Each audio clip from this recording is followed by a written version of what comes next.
Mean राशि वाले व्यक्तियों, आपके लिए 8 से 14 सितंबर का यह जो सप्ताह है, ये काफी शानदार कहा जा सकता है, जिसमें शुरुआत तो बहुत ही गजब की हो रही है, शानदार हो रही है, पॉजिटिव हो रही है, अच्छी हो रही है। लेकिन उत्तरार्ध में ये जो मंगल देव आपके अष्टम भाव में आ रहे हैं ना दंगल मचाने, ये दिक्कत या परेशानी आपको दे सकते हैं।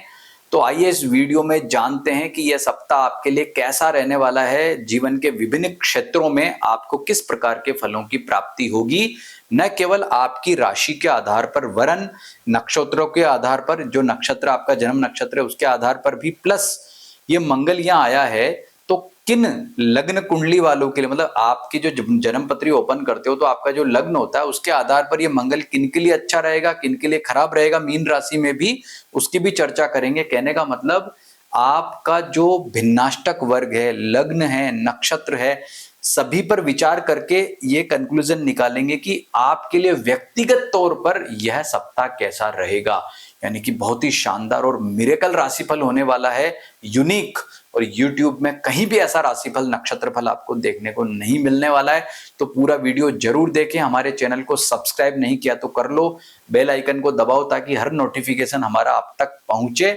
और हाइप करो वीडियो को, जो नीचे हाइप दिख रहा है, तो ज्यादा से ज्यादा यह मीन राशि वाले व्यक्तियों तक वीडियो पहुंचेगा। तो शुरुआत करते हैं। सबसे पहले आपके सामान्य राशिफल की बात करेंगे, स्वास्थ्य की बात करते हैं। स्वास्थ्य में आपका जो मामला है वह आपके राशि का स्वामी बृहस्पति चौथे घर में ट्रांजिट कर रहा है, जो कि बहुत ज्यादा अच्छा नहीं माना जाता है।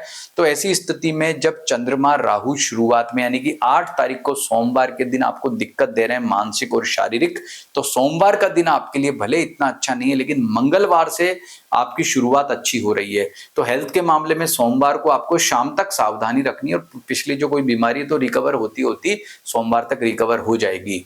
बात करते हैं आपके आर्थिक मामले में। तो आर्थिक मामले में शुरुआत बहुत ही गजब की है, पॉजिटिव है, अच्छी है। लेकिन 13 तारीख को जब ये मंगल आपके अष्टम भाव में दंगल मचाने आएगा तो दिक्कत या परेशानी आपको ज्यादा देगा, इश्यू ज्यादा देगा, और इसके इम्पैक्ट प्रभाव जो हैं वो सबसे अधिक आपके भाग्य को वीक करेंगे और आपकी आर्थिक मामले को कमजोर करेंगे।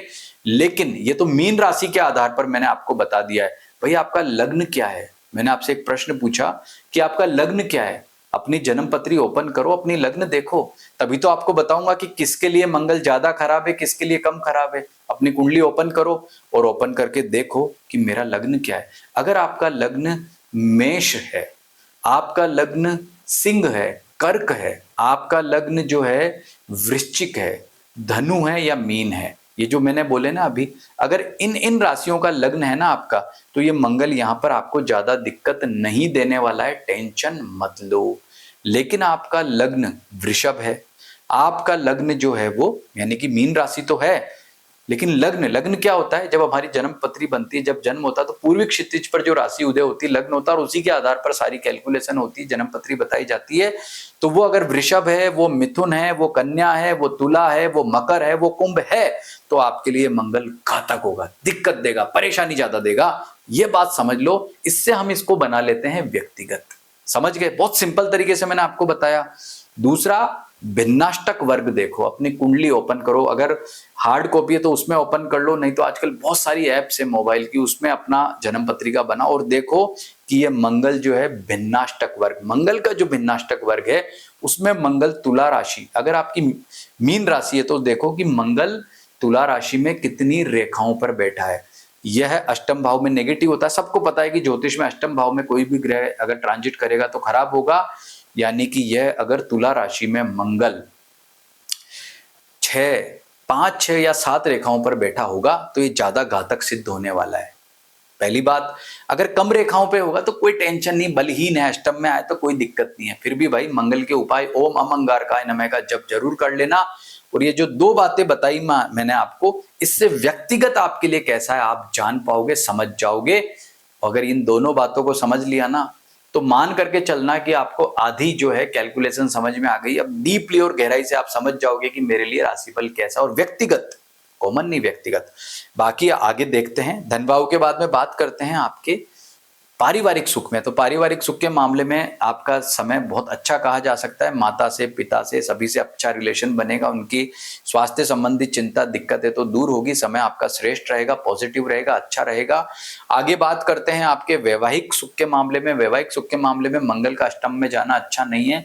इससे जीवन साथी के स्वास्थ्य में थोड़ी दिक्कत या परेशानी का अनुभव आप कर सकते हैं, या फिर थोड़ा मनमुटाव जैसा इशू भी रह सकता है। और मंगल का उपाय कर लेंगे, ओम मंगारकाय नमः का जप, या फिर मंगल की कारक वस्तुओं का दान, या मंगल के तांत्रिक मंत्र का जप, तो यह भी आपका पॉजिटिव हो जाएगा। व्यापारियों की बात करें तो व्यापारियों के लिए भी मंगल का अष्टम भाव में जाना अच्छा नहीं है, लेकिन ये ध्यान रखना है कॉमन फल है। व्यक्तिगत कैसे बनाया जाए अभी थोड़ी देर पहले बताया था, दोबारा देख लेना, समझ में आ जाएगा। तो व्यापारियों के लिए भी अच्छा समय नहीं है। शुरुआत में बहुत शानदार है, शुरुआत बहुत अच्छी हो रही है, आगे जाकर के दिक्कत रहेगी। अब नौकरी पैसा वालों की बात करें तो नौकरी पैसा वालों के लिए सप्ताह अनुकूल कहा जा सकता है, पॉजिटिव रहेगा, आपकी एनर्जी अच्छी रहेगी, समय श्रेष्ठ रहेगा और अच्छी उन्नति के योग बनेंगे। जैसा आपने सोचा है वैसा ही आपको यहाँ पर फल मिलता रहेगा, क्योंकि सूर्य आपका यश और बल को बढ़ा रहा है। अब यही फल जानते हैं नक्षत्र के आधार पर। देखो, मैंने लग्न की बात की, भिन्नाष्टक की, वर्ग की बात की, लेकिन अब मैं बात कर रहा हूं कि आपका जो जन्म नक्षत्र है उसके आधार पर समय कैसा रहेगा। तो पूर्वा भाद्रपद, उत्तरा भाद्रपद, रेवती में जन्म हो तो आपकी मीन राशि होती है। पूर्वा भाद्रपद वालों के लिए जानते हैं कि पूर्वा भाद्रपद में जो है राहु का ट्रांजिट हो रहा है, और राहु का ट्रांजिट नेगेटिव होता है। तो पूर्वा भाद्रपद वालों के लिए बहुत ही दिक्कत, चिंता वाला विषय है, क्योंकि राहु आपको टेंशन देगा। तो ओम राम रावे नमः मंत्र का जप करें, हनुमान जी की पूजा करें। पुनर्वसु नक्षत्र से गुरु का ट्रांजिट हो रहा है। कितनी अच्छी बात है कि मीन राशि वालों के लिए गुरु चौथे घर में दिक्कत है, लेकिन भाई जिनका पूर्वा भाद्रपद नक्षत्र है उनको पुनर्वसु में गुरु वेद कर रहा है, और गुरु एक शुभ ग्रह, उसका वेद करना राहु की नेगेटिविटी को समाप्त करता है, पॉजिटिव करता है, अच्छा करता है, यानी कि आपकी टेंशन को, राहु की नेगेटिविटी को कम कर रहा है। और विशाखा नक्षत्र में से कोई ग्रह का ट्रांजिट नहीं है। अब देखें उत्तरा भाद्रपद, उत्तरा भाद्रपद जिनका नक्षत्र, उनका पुष्य क्या है, कर्म, और अनुराधा उनका जो है भाग्य नक्षत्र है। तो उत्तरा भाद्रपद में से शनि ट्रांजिट कर रहा है, और शनि एक पाप ग्रह जो आपके लिए अच्छा नहीं माना जा सकता, यानी उत्तरा भाद्रपद नक्षत्र वालों के लिए टाइम बिल्कुल भी पॉजिटिव नहीं है। शनि के उपाय जरूर जरूर करने हैं। ओम शम शनैश्चराय नमः मंत्र का जप है, या शनि के तांत्रिक मंत्र का जप है, शनि की कारक वस्तुओं का दान है, हनुमान जी की पूजा जरूर करनी है। पुष्य नक्षत्र में देखते हैं तो पुष्य में किसी भी ग्रह में जो है, ग्रह पुष्य नक्षत्र से ट्रांजिट नहीं कर रहा है, और अनुराधा नक्षत्र से भी किसी ग्रह का ट्रांजिट नहीं है। तो उत्तरा भाद्रपद वालों को सावधान रहना होगा। अब रेवती वालों की बात कर लें तो रेवती नक्षत्र वालों के लिए हम देखेंगे कि अश्लेषा, ज्येष्ठा उनका कर्म और भाग्य नक्षत्र है। तो अश्लेषा से शुक्र का ट्रांजिट हो रहा है, बहुत ही गजब, लाजवाब है, शुभ ग्रह है। तो मीन राशि जिनकी है और जिनका रेवती नक्षत्र है उनके लिए शानदार टाइम है, क्योंकि शुक्र उनको पॉजिटिविटी दे रहा है, जीवन में अच्छे फल दे रहा है, पराक्रम में वृद्धि कर रहा है। शुक्र एक शुभ ग्रह, इसकी वजह से अच्छा मान सकते हैं। बाकी ज्येष्ठा नक्षत्र में से किसी ग्रह का ट्रांजिट नहीं है, तो शुक्र का वेद रेवती नक्षत्र वालों को पॉजिटिव कहा जा सकता है। ये मैंने आपको नक्षत्र का फल, राशि का फल, लग्न के आधार पर व्यक्तिगत बनाने का तरीका, भिन्नाष्टक वर्ग जो समझाया है, डीपली समझ गए ना, तो आप ये जान पाओगे कि मैं जो यहाँ बता रहा हूँ ना, बिल्कुल सटीक राशिफल आपके लिए सिद्ध होने वाला है, और बहुत ही काम की बात है। और 8 तारीख यानी सोमवार को सावधान रहना, बाकी सब अच्छा, मंगल के उपाय कर लो, सब भला होगा, कल्याण होगा।